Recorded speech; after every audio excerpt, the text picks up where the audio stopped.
रूपाली की शादी को 25 बरस बीत चुके थे और अपने पति ऋषभ के आचरण व्यवहार को आज तक तोल नहीं पाई थी, क्योंकि शायद उन दिनों एक लड़का लड़की का विवाह होना माँ बाप की जिम्मेदारी हुआ करती थी। जवान बेटी का विवाह योग्य कुशल शरीफ सुसंस्कृत वर से ब्याह करा के अपने घर से इज्जत प्रतिष्ठा के साथ विदा करा दे, ताकि आस पड़ोस के लोग व रिश्तेदार के बकवास पूछताछ से बच पाए।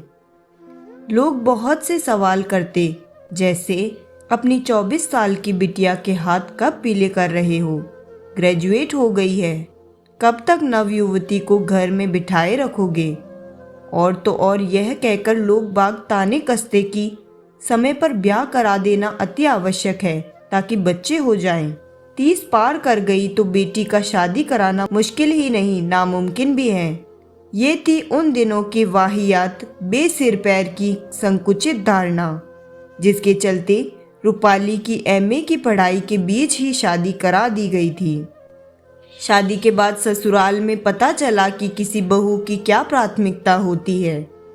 रूपाली के पति को एक दिन उस पर क्रोध आया और उसके पति ने कुछ ऐसा कहा कि तब तो रूपाली को लगा कि उसके वजूद पर सवाल उठ रहा है। उसके पति ने कहा, 4 पैसे कमाकर तो दिखाओ, जब देखो तब मुफ्त की रोटियां तोड़ती रहती हो।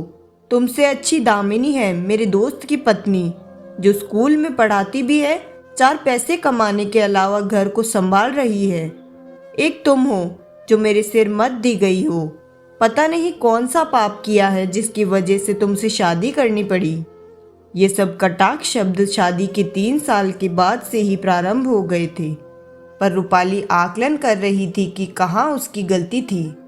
वह सोचने लगी, माता पिता ने मेरी पढ़ाई के बीच मुझे एक गाय की तरह एक घर से दूसरे घर के खूंटे से बांध दिया था।